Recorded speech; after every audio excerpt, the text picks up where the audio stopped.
it is, folks. Once again, it's Big Dub back with Cheezy Chadwick. All right, an homage to a guy I once knew. But here we go with the Chad character. Okay, and that's where the title comes from. All right. Once again, the guy, this guy Cheezy, he was top shelf, let me say. But in the meantime, let's talk a little bit about Chad here. He's a good little character. Now his repair's garbage. Anyway, this is still early on in the game. I already picked up my my three favorite items actually. As you can see, the pocket knife, the med kit, and the spray I should say, and the firecrackers. Now here we go. This guy in French is telling me to give him the battery because he's got the better repair now. It's funny. I wish these guys had their share play on because I think I put that on right. it was pretty comical. Me trying to communicate with these two French guys. Now Let's get the gas. they hear me saying, "All right, let's get the gas." Now in the meantime, that was a two-seater. So like I said, there's only room for two, and he's got a buddy in the game. So I'm no dummy. I knew it was a risk.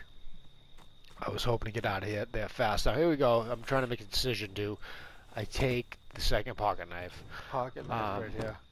You want it?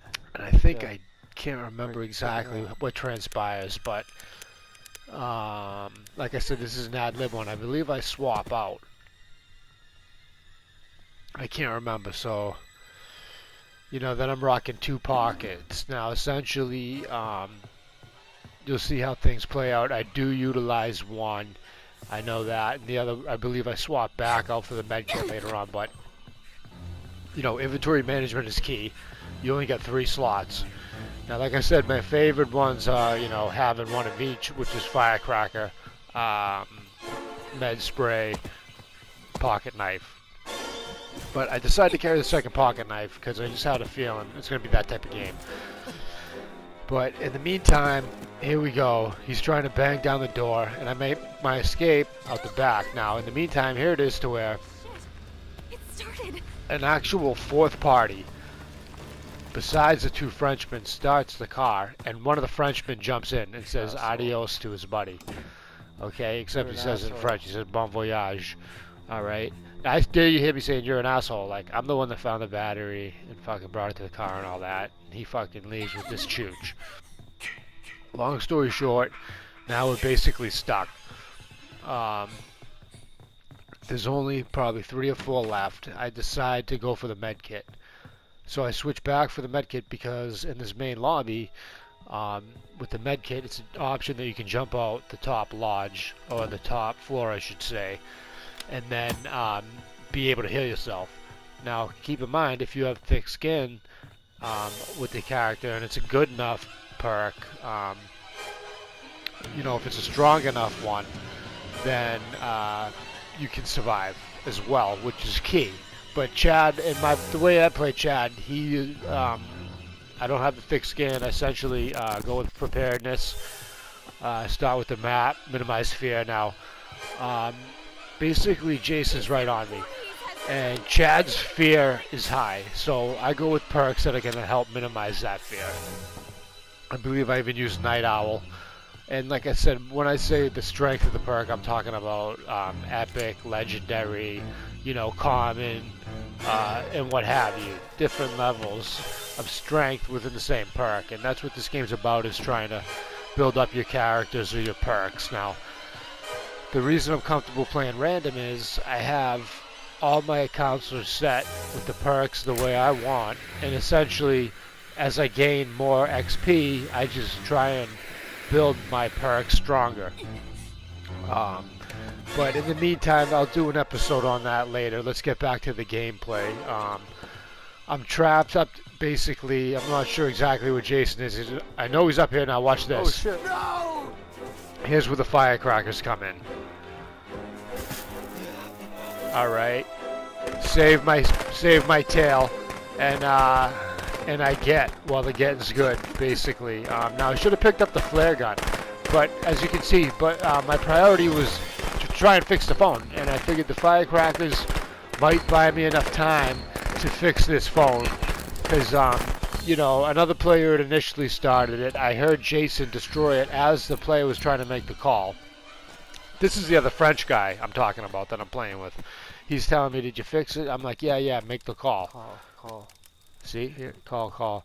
And he's saying blah, blah, blah, blah. Call. I'm just saying, call, I fix. He's like, yeah, repair. I'm like, I did, call. So in the meantime, here's Jason. I'm trying to distract him so this kid can make the freaking call. I should have picked up the flare gun.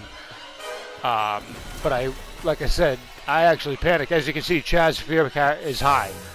And then, you know, it's a problem, and that's why I use perks to try and counteract that. I'll go over the perks again at a later time, but I'm basically scared shitless, as you can see at this time. But the guy's finally making the call now. I pick up the log. Keep in mind, I have the pocket knife. I know that even if I don't hurt him, which I didn't think I was going to hurt him with the log, that my pocket knife will buy her enough time to finish the call. So I basically sacrificed him with a pocket knife. Now I know, like I said, the other one's in the bathroom, but I decided to head back to this cabin. Now that was a key sequence where I basically gave myself up in order to let my teammate finish making the phone call. So that was key. You know, not only did I distract him initially with the firecrackers, but then I went down, fixed the box, told the guy to make the call, then distracted him again while the guy made the call. So it was just a pretty epic sequence of events as far as survival and escape. But there it is where I go back for the meds that I switched out with the pocket knife. Now I wish at this point I did have the pocket knife that's back in the Major Lodge in the bathroom where I switched for the med spray, but in the meantime I'm still sniffing around for anything that might help. I know the police are coming, and that's just going to be pretty much our out, because I believe there's probably only 3 of us left. This guy was a pretty good Jason. Now he stayed right on us. Didn't give us much breathing room at all, as you can see. And basically I choose to unlock this door and skedaddle. Just on like kind of a hunch or a gamble that I just want to get out of Dodge and separate myself from this teammate. And I'm looking at it as every man for himself at this point. And unfortunately, he pretty much zeroes me out. I don't know what it is about him that he really wants me, but I guess I've been fucking with him pretty bad as far as like the firecrackers and the pocket knife and the, you know, enabling the phone call. Essentially, he knows that I'm the one that has really been the main thorn in his side.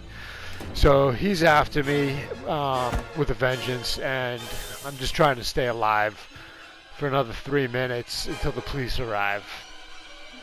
So here I go. I grab the wrench. You know, I got the cabin locked up. I'm in decent position. I'm pretty much in the middle of the map. And like I said, it looks like it's just me and 2 others, I think, at this point remaining. So now this is key. I don't know if you can hear him breaking down the door, if the sound's going to translate, but essentially that was him breaking down the door and me dipping out the back.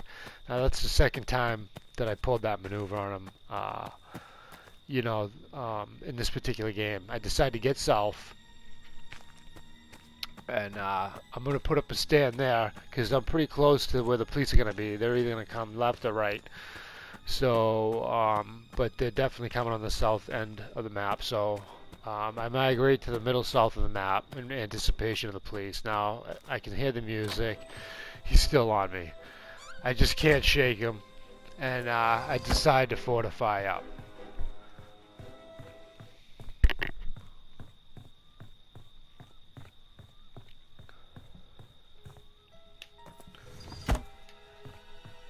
Now keep in mind, folks, you know, I'm still searching for anything that might help. It is late in the game, and there it is, just 3 of us remaining. And it was a tough one. Like I said, this kid was good, and here he is once again on my tail, knocking down the door. Now, once again, he kind of plays it smart this time, because I've done it to him twice to where he starts breaking down the door and I dip. And I should have stayed. I don't know why, but I decided to dip anyway. And sure enough, he was calling my bluff. Look, he's right there. He's like, I'm not letting this kid do it to me again. And he's basically onto my game at this point. Now, Chad's fear, obviously, boom, Why won't you fucking bum. die? But now that was it. That was the key, turn, and wrench. I mean, go back, folks, if you need to see that again, because that was basically a blind move. And that was kind of the one thing that really saved my butt in this late of the game. Like I said, I knew it was either me or him. I didn't have no pocket knives. He was right on me. My fear level was basically maxed out. I could barely even see at that point. But I just turned on instinct and swung and popped him. And basically was able to survive. I mean, it was just, it doesn't really get any better than that.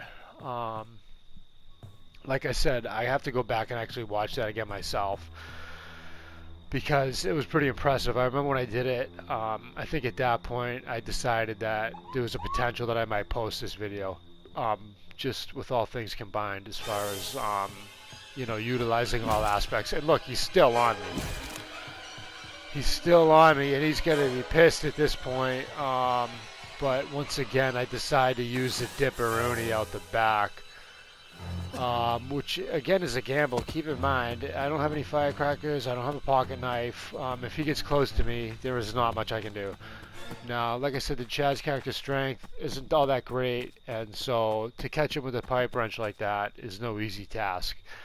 But like I said, it was one of my finer moments for sure. Essentially the blind 180,